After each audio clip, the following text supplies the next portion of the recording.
Everyone who looks at a photograph of this place asks the same question. How did they build it?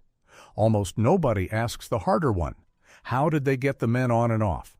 Because for 134 years, 3 men lived inside that tower at all times, and every 2 months they had to be swapped for 3 other men in the open Atlantic at a place where a boat cannot dock, cannot tie up, and cannot even safely stop.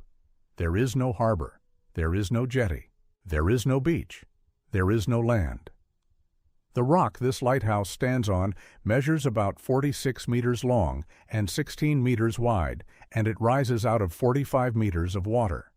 At high tide, the base of the tower covers very nearly all of it.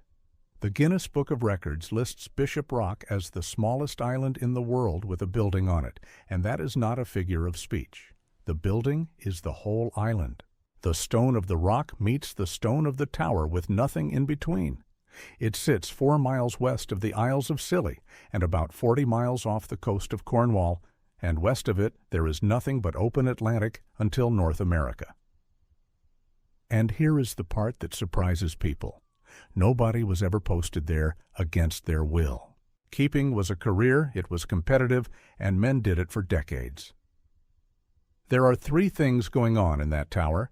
The first is why anyone decided a lighthouse had to stand on that particular rock when the rock is barely large enough to stand a lighthouse on. The second is what the tower is actually made of.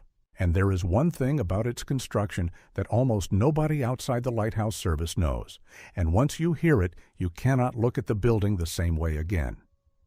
And the third is what the men who lived in it said about the experience. That one is not what you would guess, and it is not about the storms. So let us start with the obvious question. Why here? Because of what happened in 1707. A squadron of the British fleet under Sir Cloudesley Shovel ran onto the rocks off the Isles of Scilly at night. Estimates of the dead vary between about 1,500 and 2,000 men. It stands as one of the worst maritime disasters in British history, and it happened at the western gateway to the English Channel on a set of rocks that the shipping of an entire empire had to pass. At the time, the only light in the Scillies was an old one on St. Agnes, and it was plainly not enough. Trinity House, the body responsible for lighthouses in England, eventually resolved to light the most westerly danger of all. It is worth understanding what that stretch of water actually was. Bishop Rock sits at the eastern end of the great North Atlantic shipping route. In the first half of the 20th century, the liners racing between Europe and New York timed their transatlantic runs from this rock to the entrance of Lower New York Bay. The record for that crossing had a name, the Blue Riband, and it was one of the most watched sporting titles in the world. Every ship chasing it started its clock at Bishop Rock. So this was never a minor navigational hazard on a quiet coastline. It was the doorway. Everything coming into or out of the channel from the west passed within sight of it, and for a long time, the only thing marking it was the wreckage of the ships that had found it the hard way. That was Bishop Rock, and the engineers who looked at it were not enthusiastic. The problem is the size. You cannot lay a wide foundation on a ledge that narrow. Worse, the rock slopes, and it sits in the direct path of Atlantic swell that has crossed 3,000 miles of open ocean before it arrives. Waves reach that rock with nothing to slow them down. James Walker, Trinity House's chief engineer, initially argued against a solid stone tower. He believed the rock ledge was too small to carry one. So the first attempt, begun in 1847, used a completely different idea. An iron structure on legs screwed into the rock, like a pier.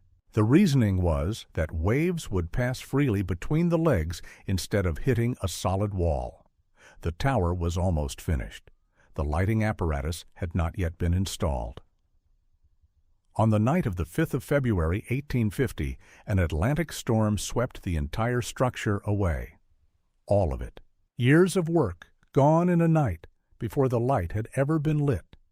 Which brings us to the second attempt and to the thing the tower is made of. Walker changed his mind about the granite. The design that followed was based on the Eddystone Lighthouse, a tapered stone tower curved at the base so that the force of a wave is deflected upward rather than absorbed flat.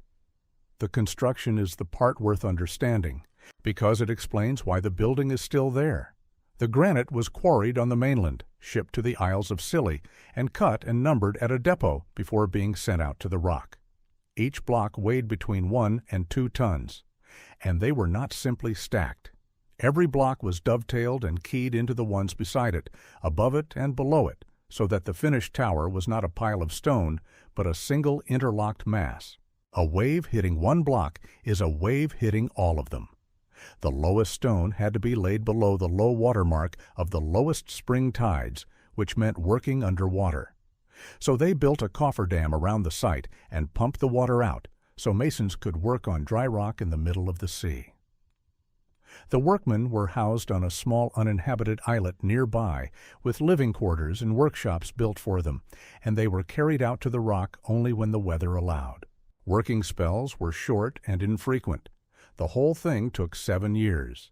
It was finished in 1858, first lit on the 1st of September that year, and it contained about 2,500 tons of dressed granite at a cost of roughly £34,500. Remarkably, given the conditions, it was completed without a single death. Then the sea started testing it.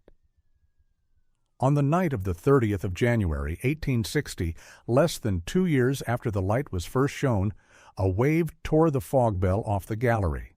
That bell weighed 550 pounds, and it was mounted near the top of the tower.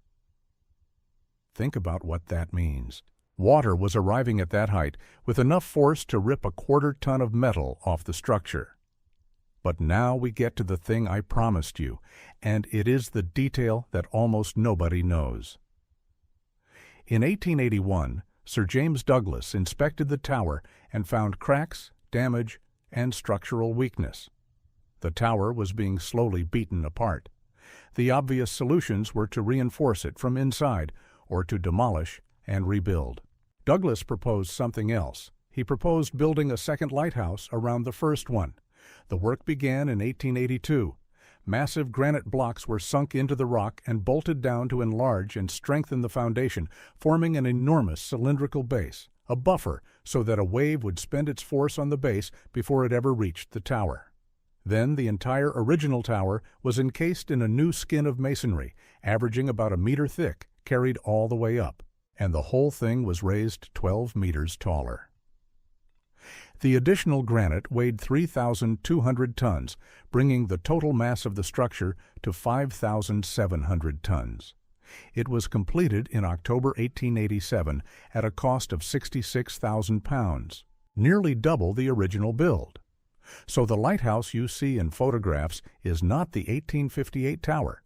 The 1858 tower is inside it.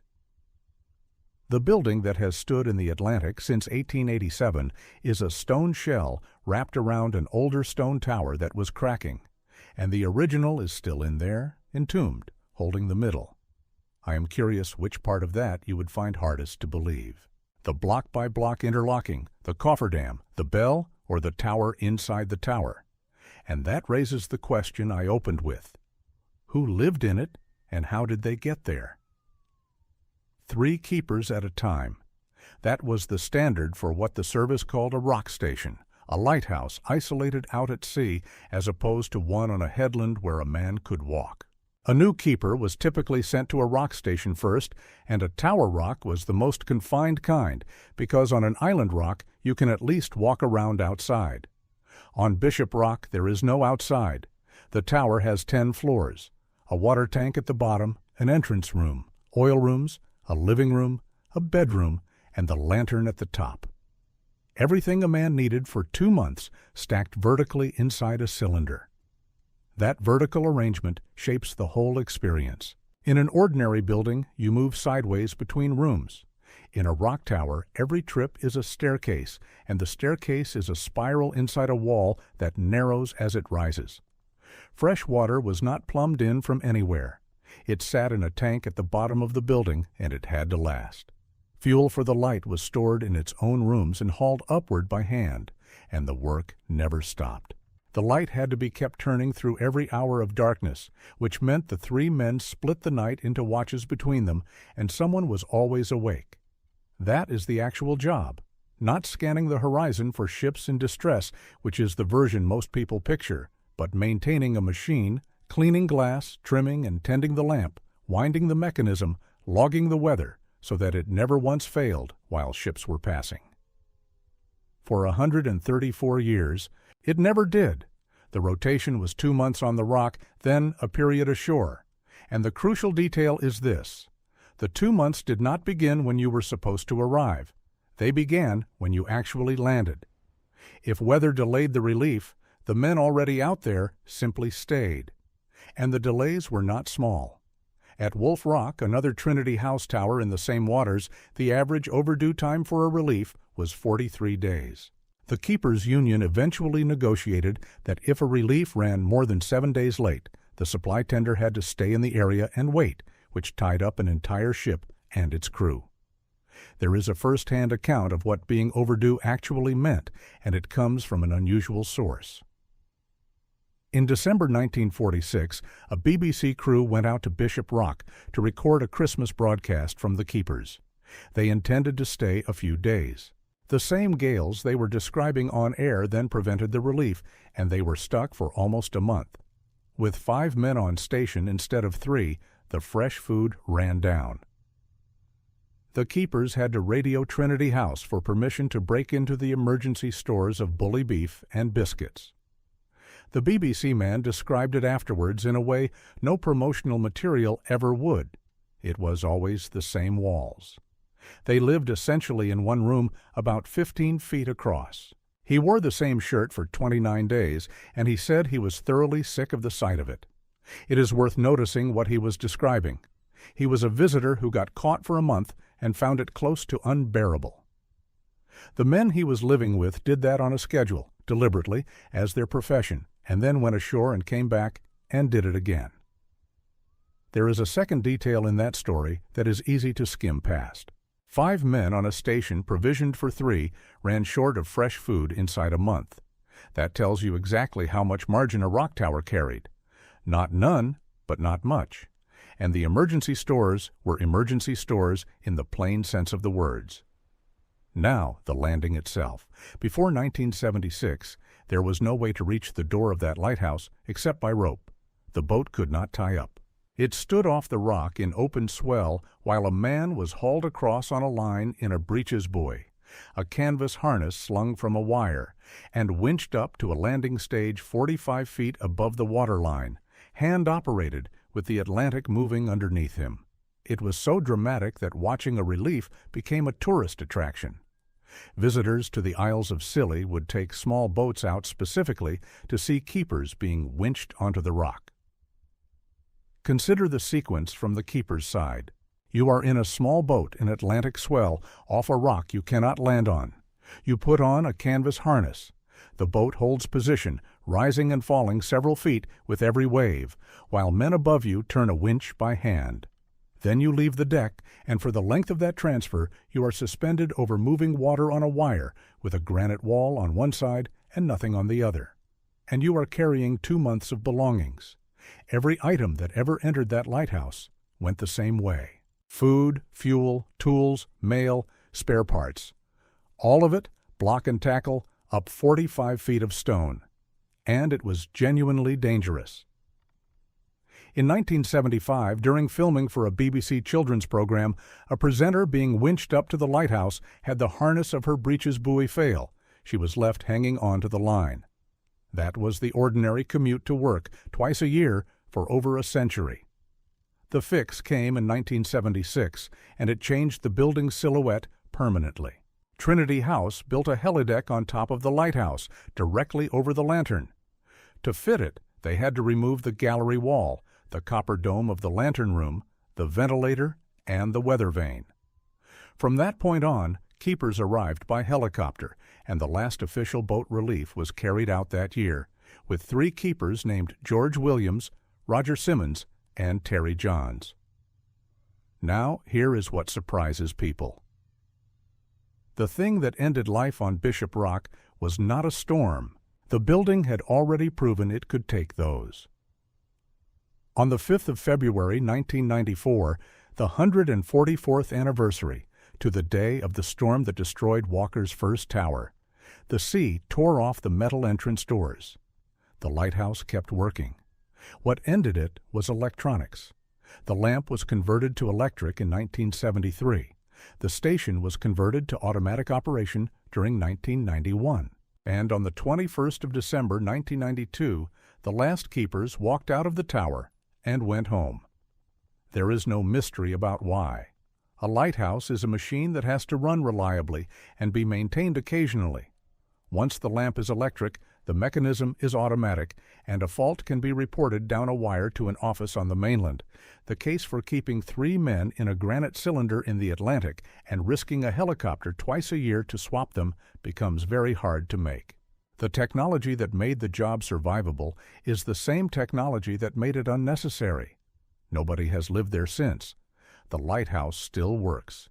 It is monitored and controlled remotely from a planning center in Harwich, in Essex, roughly 300 miles away. The fog signal was switched off entirely in 2007. Ask former keepers what the hardest part of the job was, and a surprising number of them do not talk about the confinement, or the weather, or the overdue reliefs. They talk about what happened at the end. Because keeping was not a posting, it was a trade with its own skills, its own hierarchy, and a career path that ran across decades and dozens of stations. A man could spend 20 years on the lights. And then, over about a decade, the entire profession was switched off, station by station, and every one of those men became the last person to do a job that had existed for centuries.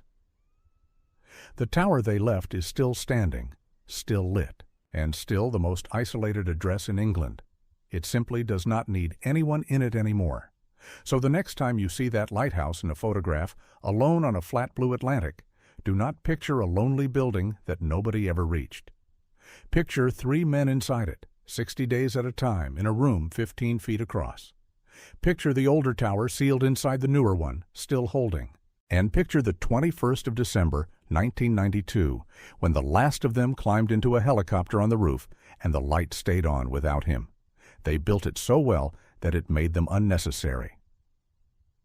Both of those things are the same achievement. That is Bishop Rock. Could you do 60 days in that tower with no guarantee of getting off on time? Yes or no? Drop it in the comments. And if you served on the lights anywhere, or you have someone in your family who did, tell us what we got right and what we missed. I read all of them. If you got something out of this, subscribe. There is a lot more of this world to go through.